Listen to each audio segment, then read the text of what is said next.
ഒരു മുമ്പേ സീരിയലിൽ ഇനി വരാനിരിക്കുന്ന നല്ലൊരു അടിപൊളി ത്രില്ലിംഗ് ആയിട്ടുള്ള ഭാഗത്തെക്കുറിച്ചാണ് കേട്ടോ പറയുന്നത്.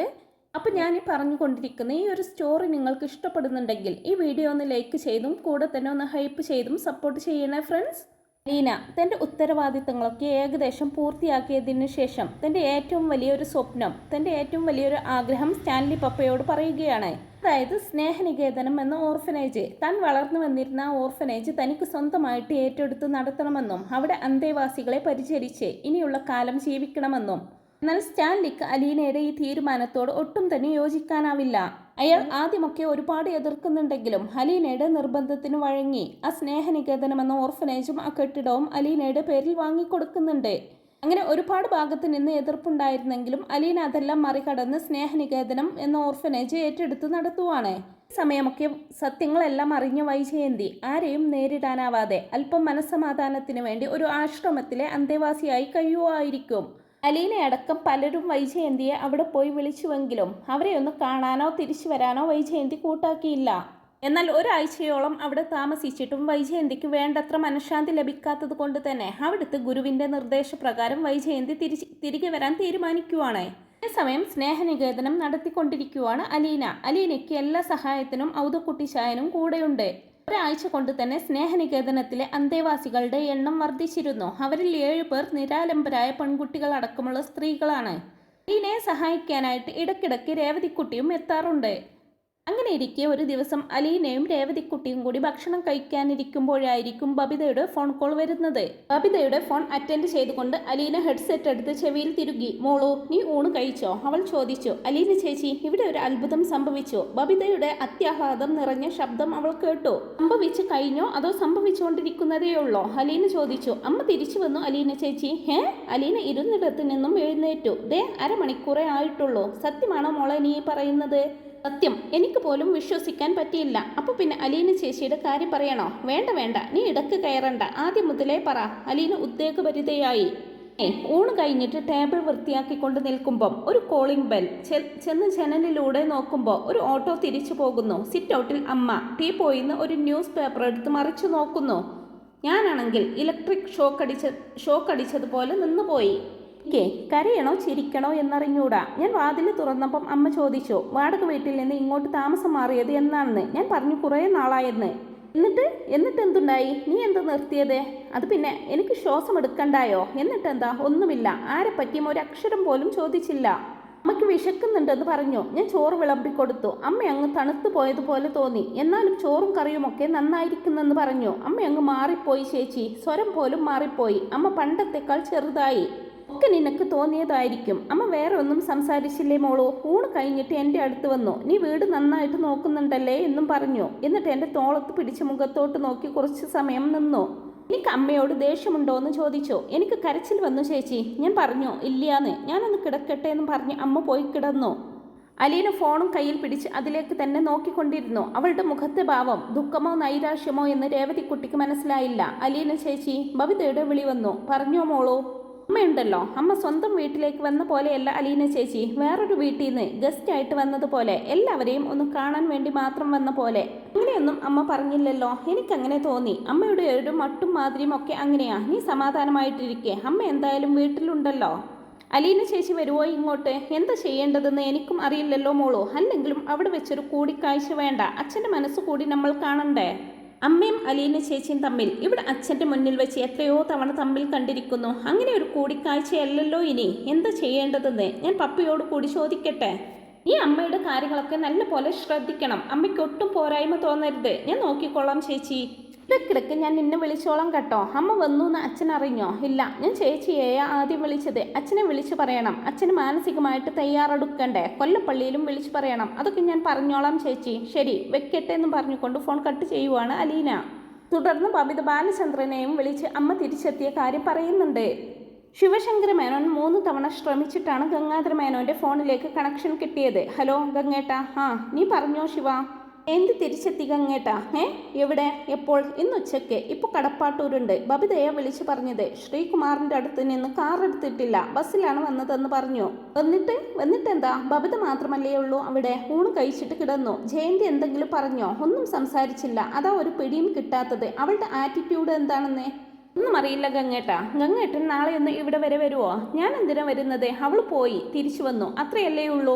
ചെന്ന് അവളെ കാണണോ? തൽക്കാലം നീ പോകണ്ട. അവൾ എന്താ ചെയ്യുന്നതെന്ന് നമുക്ക് നോക്കാം. അവൾ വീട്ടിലുള്ളപ്പോൾ ബാലചന്ദ്രൻ ഇനി ഹോട്ടലിൽ മുറിയെടുക്കുമോന്നാ സംശയം.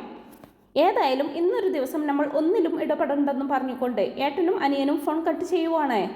ഓട്ടോറിക്ഷ വന്ന് നിൽക്കുന്നത് കണ്ട് ജനാല വിരി മാറ്റി നോക്കിയ കമല വൈജയന്തി ഓട്ടോറിക്ഷയിൽ നിന്നും ഇറങ്ങുന്നത് കണ്ട് ഞെട്ടി നിൽക്കുവാണ്. വൈജയന്തി കടപ്പാട്ടൂരിൽ വന്നിട്ടുണ്ടെന്ന് ശിവശങ്കര മേനോൻ അറിയിച്ചിട്ട് മണിക്കൂറുകളെ ആയിട്ടുള്ളൂ. കമല ഭർത്താവിന്റെ അടുക്കലേക്ക് ഓടി, ശിവേട്ട, ജയന്തി വന്നിരിക്കുന്നു. ശിവശങ്കര മേനോന് പരിഭ്രമമാണ് തോന്നിയത്. ഏതാനും ആഴ്ചകൾക്ക് മുമ്പ് ഈ വീട്ടിൽ ബാലചന്ദ്ര മേനോൻ വിളിച്ചു കൂട്ടിയ കുടുംബയോഗത്തെപ്പറ്റി അയാൾ ഓർത്തു. അന്ന് ബാലചന്ദ്ര മേനോൻ വെട്ടിത്തുറഞ്ഞെന്ന് പറഞ്ഞ് ചില സത്യങ്ങളെപ്പറ്റിയും ഈ വീട് വിട്ട് ഇറങ്ങിപ്പോയവളാണ്, ആരോടും ഒരു വാക്കുപോലും പറയാതെ. ഇപ്പോൾ കയറി വന്നിരിക്കുന്നത് തൻ്റെ മുഖത്ത് നോക്കി ചില ചോദ്യങ്ങൾ ചോദിക്കാനായിരിക്കുമോ എന്നായിരുന്നു ശിവശങ്കരൻ മേനോന്റെ പേടി. തനിക്ക് ഉത്തരം പറയാനാകാത്ത ചില ചോദ്യങ്ങളുണ്ട്. ഇപ്പോൾ ഗംഗേട്ടനും കൂടി വേണ്ടതായിരുന്നു എന്ന് ശിവശങ്കര മേനോന് തോന്നി.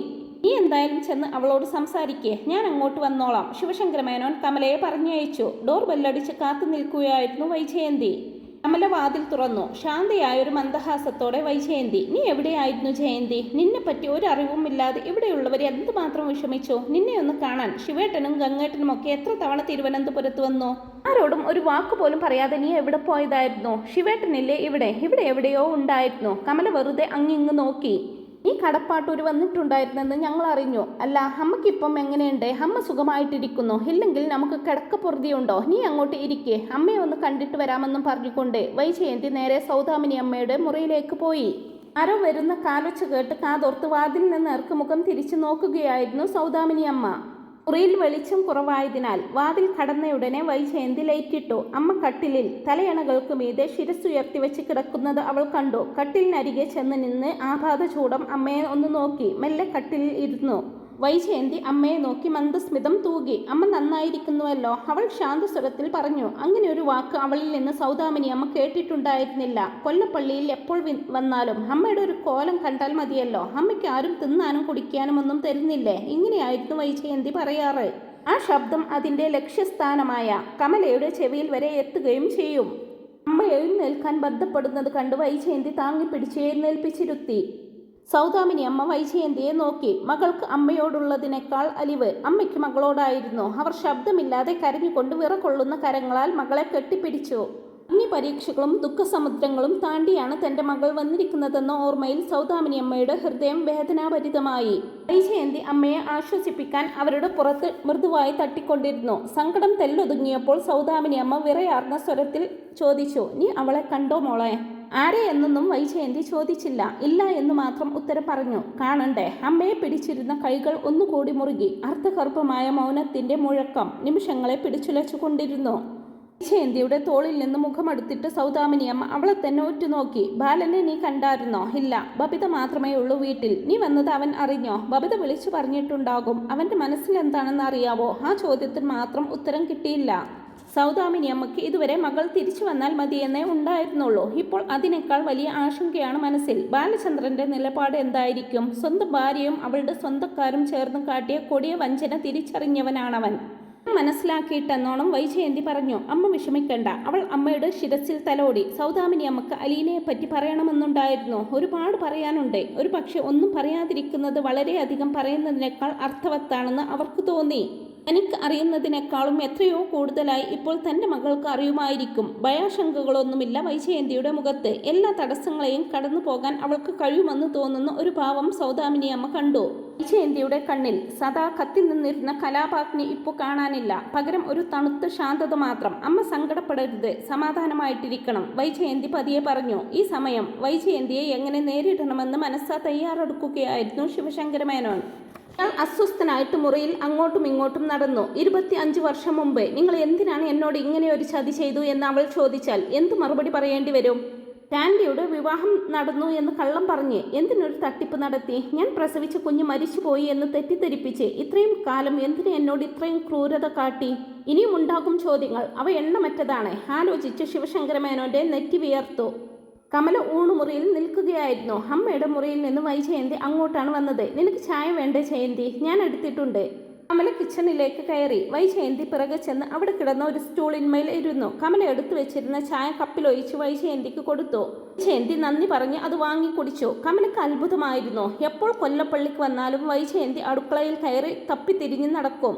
സകല ടിന്നുകളും തുറന്നു നോക്കി. ഫ്രിഡ്ജും കൂടി തുറന്നു നോക്കിയിട്ടേ അടങ്ങൂ. അത് അവളുടെ അവകാശമെന്ന മട്ടിലായിരുന്നു. ഒരിക്കൽ കമല അനിഷ്ടം പ്രകടിപ്പിച്ചപ്പോൾ മുഖത്തടിച്ചതുപോലെ വൈജയന്തി പറഞ്ഞിട്ടുണ്ട്, എന്റെ തറവാടാണിത്. ഭാഗം വാങ്ങി പിരിഞ്ഞു പോയിട്ടൊന്നുമില്ല. ഈ തറവാടിന്റെ ഓരോ മുക്കും മൂലയും എനിക്ക് കൂടി അവകാശപ്പെട്ടതാ. കമല എടുത്തിയെപ്പോലെ ഒരു ദിവസം വന്നു കയറിയവളല്ല ഞാൻ. ഈ തറവാട്ടിൽ ജനിച്ചു വളർന്നവളാ.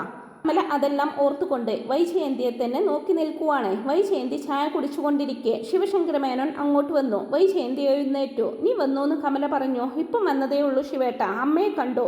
വൈജയന്തിയുടെ ശബ്ദം കേട്ടപ്പോൾ ശിവശങ്കര മേനോന് സമാധാനമായി. അതിൽ കലഹധ്വനികളില്ല. നിനക്ക് സുഖമായിരുന്നല്ലോ അല്ലേ? ഞങ്ങൾ പലവട്ടം തിരുവനന്തപുരത്ത് വന്നിട്ടുണ്ടായിരുന്നു നിന്നെ കാണാൻ. എനിക്കറിയാം ശിവേട്ട.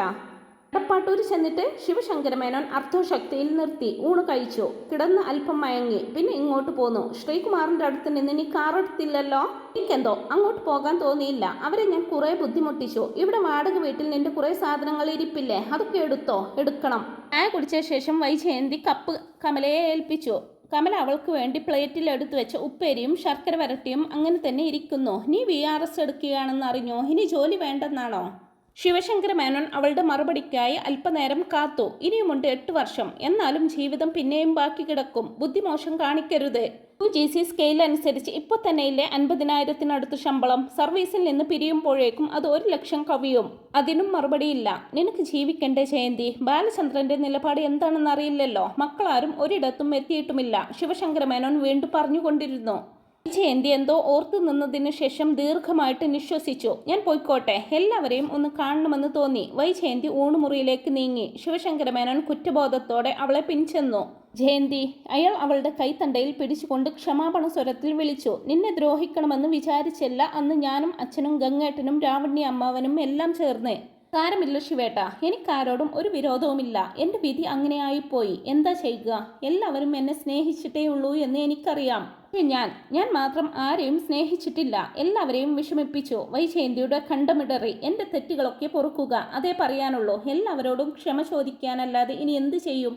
കമലയെയും ഞാൻ വിഷമിപ്പിച്ചിട്ടുണ്ട്. ക്ഷമിച്ചേക്കണം. അത് കേട്ടപ്പോൾ കമലയ്ക്ക് പോലും വല്ലായ്മ തോന്നി. ജയന്തി പോകാൻ ഇറങ്ങിയപ്പോൾ ശിവശങ്കര മേനോൻ അവളെ കടപ്പാട്ടൂരിൽ കൊണ്ടുവിടാൻ തയ്യാറായി. ഞാൻ പോയിക്കോളാം ശിവേട്ട, വൈജയന്തി പറഞ്ഞു. കൊല്ലപ്പള്ളിയിൽ നിന്ന് മിനിറ്റുകൾ ഇടവിട്ട് പാലായ്ക്ക് ബസ്സുണ്ട്.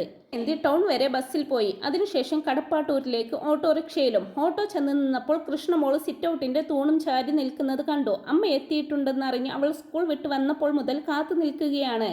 കൃഷ്ണമോള് മനസ്സിൽ പിണക്കമുള്ളതുപോലെ അമ്മയുടെ മുഖത്തേക്ക് തന്നെ ഉറ്റുനോക്കിക്കൊണ്ടിരുന്നു. നീ എപ്പോഴാ വന്നത്? വൈജയന്തി മൃദു ശബ്ദത്തിൽ ചോദിച്ചു. കുറച്ചു നേരമായി. വൈജയന്തി അവളെ ചേർത്ത് പിടിച്ചുകൊണ്ട് അകത്തെല്ലാം നടന്നു. ഏതാനും നിമിഷങ്ങൾക്കുള്ളിൽ കൃഷ്ണയുടെ ഗർവെല്ലാം അലിഞ്ഞുപോയി.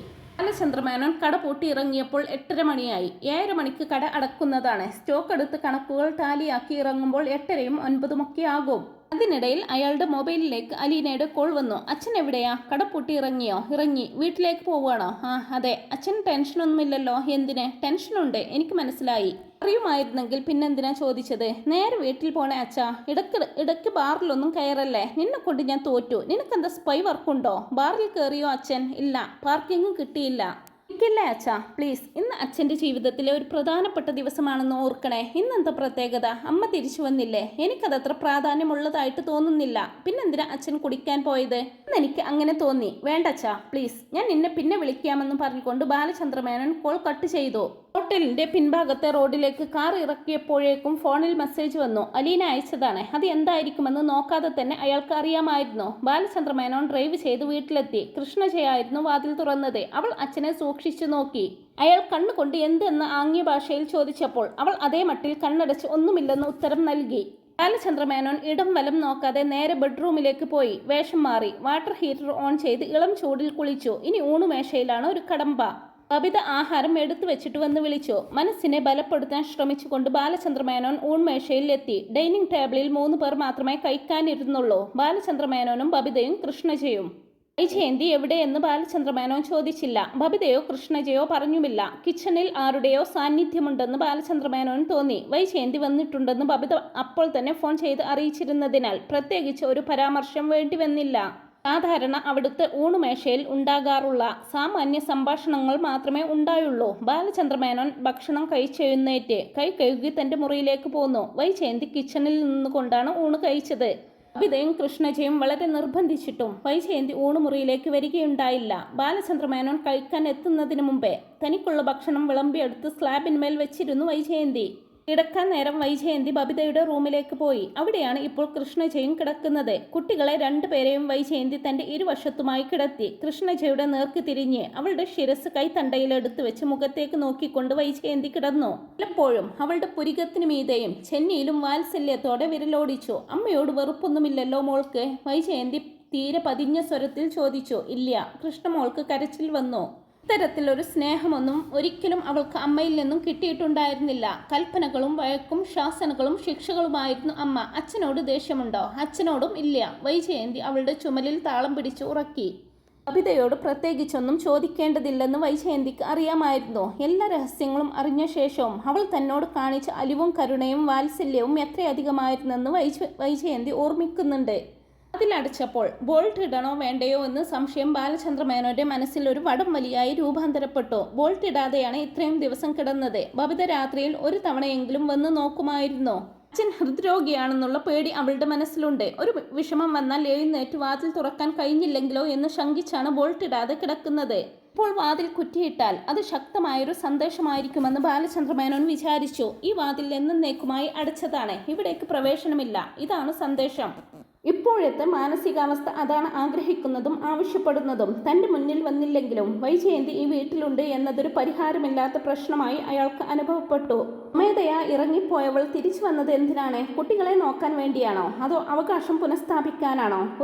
ഒന്നും തീർച്ചപ്പെടുത്താൻ കഴിയുന്നില്ല. സന്ദേഹങ്ങളോട് പൊരുതിക്കൊണ്ട് അയാൾ 11:30 മണി വരെ കഴിച്ചുകൂട്ടി. ഒടുവിൽ വാതിൽ ബോൾട്ടിടുന്നത് ഭീരുത്വമാണെന്ന് സ്വയം കണ്ടെത്തി അത് ഉപേക്ഷിച്ചു. വാതിൽ ചാരിയിട്ട് ലൈറ്റ് അണച്ച് കിടന്നു. കാലിൽ കൂടി എന്തോ ഇഴയുന്നത് പോലെ തോന്നിയപ്പോൾ ബാലചന്ദ്രമേനോൻ ഞെട്ടി കണ്ണു തുറന്നു. കാലിൽ ഇപ്പോഴും തണുപ്പ് അനുഭവപ്പെടുന്നുണ്ട്. കിടന്നുകൊണ്ട് തന്നെ അയാൾ കണ്ടു. ഇളം നീല വെളിച്ചത്തിൽ കട്ടിലിന്റെ കാൽക്കൽ തറയിൽ ഒരു സ്ത്രീ ഇരിക്കുന്നു. തൻ്റെ പാദങ്ങളിലേക്ക് ശിരസ്സണച്ച് കിടക്കുകയാണ്. മുടി പാദങ്ങൾക്ക് ചുറ്റും ചിന്നിപ്പരന്ന് കിടക്കുന്നു. ഇതൊരു സ്വപ്നമാണെന്നും താൻ ഉണർന്നിട്ടില്ലെന്നും ആദ്യം അയാൾക്ക് തോന്നി. പാദം പിൻവലിക്കാൻ ശ്രമിച്ചപ്പോൾ മനസ്സിലായി ഇരു കൈത്തലങ്ങൾ കൊണ്ടും കെട്ടിയണച്ച് പിടിച്ചിട്ടുണ്ട്. വൈജയന്തിയാണെന്നുള്ള തിരിച്ചറിവിൽ ബാലചന്ദ്രമേനോൻ സ്തബ്ധനായി ചലനമറ്റതുപോലെ കിടന്നു. ചൂടുള്ള കണ്ണുനീർത്തുള്ളികൾ പാദങ്ങളിലേക്ക് വീഴുന്നത് അയാൾ അറിയുന്നുണ്ടായിരുന്നു. കരയുന്നുണ്ടെങ്കിലും ശബ്ദമില്ല. കണ്ണുനീർത്തുള്ളികൾ ഉടയുന്ന ശബ്ദം മാത്രം കേൾക്കാമെന്ന് തോന്നി. ബാലചന്ദ്രമേനോന്റെ മനസ്സിൽ വിവിധ വികാരങ്ങളുടെ വേലിയേറ്റമുണ്ടായി. ഈ ഒരു അവസ്ഥയിൽ എന്ത് ചെയ്യണമെന്ന് അയാൾക്ക് മനസ്സിലായില്ല. ശരീരത്തിന്റെ ചലനങ്ങൾക്കൊന്നും പ്രസക്തിയില്ല. ഒന്നനങ്ങുന്നത് പോലും ഉറങ്ങുന്നവനെ ആഴത്തിൽ മുറിവേൽപ്പിക്കുന്നത് പോലെ പരിഹാസ്യവും ക്രൂരവുമാണ്. എത്ര സമയമായി കാണും ഇങ്ങനെ തൻ്റെ കാൽക്കൽ വീണ് കിടക്കുന്നു? അറിയില്ല. ഇപ്പോൾ രാത്രി എത്ര മണിയായി? അതും നിശ്ചയമില്ല. 22 വർഷം തന്നോട് കാട്ടിയ വഞ്ചന ഈ കണ്ണീരിൽ അലിഞ്ഞു പോകുമോ? ഇത്രകാലം തന്നോട് കാട്ടിക്കൊണ്ടിരുന്ന അനീതി മാഞ്ഞു പോകുമോ? എത്രമേൽ കഠിന ഹൃദയനാകാൻ ശ്രമിച്ചിട്ടും പരാജയപ്പെടുകയാണെന്ന് അയാൾക്ക് തോന്നി. ഇതൊക്കെ മാളിക വീട്ടിലെ പെൺകുട്ടിക്ക് പ്രണയലേഖനം കൊടുത്തതിന് മാളിക വീടിന്റെ മുറ്റത്ത് വെച്ച് വൈജയന്തിയുടെ അച്ഛൻ കുഞ്ഞിരാമമേനോൻ അടിച്ച അടിയുടെ പാട് ഹൃദയത്തിൽ പതിഞ്ഞു കിടന്നത് ഒഴുകി വരുന്ന കണ്ണീരിൽ മാഞ്ഞു പോകുന്നു. ആദ്യ രാത്രിയിൽ മണിയറയിൽ വെച്ച് എനിക്ക് കല്യാണത്തിന് യാതൊരു താല്പര്യവും ഉണ്ടായിരുന്നില്ല എന്ന് വൈജയന്തി കത്തിമുന കൊണ്ട് നെഞ്ചിൽ കോറിയിട്ട മുറിവ്. കണ്ണീരിൽ മുറിവ് കൂടി ഉണങ്ങുന്നു. ഹൃദയത്തിൽ പതിഞ്ഞു കിടന്ന ഓരോരോ മുറിവുകൾ, ക്ഷതങ്ങൾ, പോറലുകൾ, പാടുകൾ, അങ്ങനെയെല്ലാം ഒന്നൊന്നായി ചുടുകണ്ണീരിൽ അലിഞ്ഞു തീരുന്നു. ബാലചന്ദ്രമേനോൻ തലയിണയിൽ കൈമുട്ടൂന്നി എഴുന്നേറ്റിരുന്നു. എന്തി? അയാൾ അവളുടെ ശിരസിൽ തൊട്ടുവിളിച്ചു. ഇപ്പോൾ മാത്രം കരച്ചിലിന് ശബ്ദമുണ്ടായി. അവൾ ഒന്നുകൂടി അയാളുടെ പാദങ്ങളിൽ മുറുകെ പിടിച്ചു. ഒന്നുകൂടി അമർത്തി അതിലേക്ക് മുഖം ചേർത്തു. ബാലചന്ദ്രമേനോൻ നിസ്സഹായനായ ഒരു കാഴ്ചക്കാരനായി അവളുടെ ശിരസിൽ കൈത്തലം അർപ്പിച്ച് അങ്ങനെ തന്നെ ഇരുന്നു. വൈജയന്തിയോട് യാത്ര പറഞ്ഞ് കൃഷ്ണമോള് 8:30 മണിക്ക് സ്കൂളിലേക്ക് പോയി. ബാലചന്ദ്രമേനോൻ 8:45 കാറിൽ കയറി ഷോപ്പിലേക്ക് തിരിച്ചു. ബാലചന്ദ്രമേനോനും കൃഷ്ണജയും ഒന്നിച്ചിരുന്നാണ് ബ്രേക്ക്ഫാസ്റ്റ് കഴിച്ചത്. വൈജയന്തിയും ബബിതയും കഴിക്കുമ്പോൾ 9 മണിയായി. 10 മണിയോടെ വൈജയന്തി ബബിതയെയും കൂട്ടി പഴയ വാടക വീട്ടിൽ പോയി. അവിടുത്തെ ഇടപാടുകളെല്ലാം തീർത്തു. എടുക്കാനുണ്ടായിരുന്ന സാധനങ്ങളെല്ലാം എടുത്ത് വീട്ടിലെത്തിച്ചു. ഉച്ചയോടെ തിരിച്ചെത്തി. ഒരു പഴയ ബാഗിൽ കുറച്ച് വസ്ത്രങ്ങൾ അടുക്കി. സ്വർണ്ണാഭരണങ്ങളും വില പിടിച്ച വസ്ത്രങ്ങളുമെല്ലാം ബബിതയെ ഏൽപ്പിച്ചു. അമ്മ യാത്രയ്ക്കൊരുങ്ങുകയാണെന്ന് ബബിതയ്ക്ക് മനസ്സിലായി കഴിഞ്ഞിരുന്നു. ബാലചന്ദ്രമേനോൻ ഉച്ചയ്ക്ക് വീട്ടിലേക്ക് ഊണ് കഴിക്കാൻ വരാൻ ഭാവിക്കുകയായിരുന്നു. അപ്പോഴാണ് ബബിതയുടെ ഫോണിൽ നിന്നും കോൾ വരുന്നത്. അയാൾ അറ്റൻഡ് ചെയ്തു. മറുവശത്ത് വൈജയന്തിയുടെ ശബ്ദം കേട്ടു. ബാലേട്ടാ. ബാലചന്ദ്രമേനോൻ ഒരു നിമിഷം വീർപ്പടക്കി. യാത്ര ചോദിക്കാൻ വിളിച്ചതാ ഞാൻ പൊയ്ക്കോട്ടെ. കയ്യിലെടുത്ത് പിടിച്ചിരുന്ന സ്വിച്ച് കീ ബാലചന്ദ്രമേനോൻ മേശപ്പുറത്തേക്ക് ഇട്ടു. കസേരയിലേക്ക് തന്നെ വീണ്ടും ഇരുന്നു. ഇന്നത്തെ ഈ ഒരു റിവ്യൂ ഇത്രയേ ഉള്ളൂ. ഇതിൻ്റെ ബാക്കി വിശേഷങ്ങൾ ഉടനെ തന്നെ അപ്ലോഡ് ചെയ്യുന്നതാണ്. ഈ ഒരു റിവ്യൂ ഇഷ്ടപ്പെട്ടെങ്കിൽ വീഡിയോ ഒന്ന് ലൈക്ക് ചെയ്യാൻ മറക്കല്ലേ friends. Thanks for watching my video.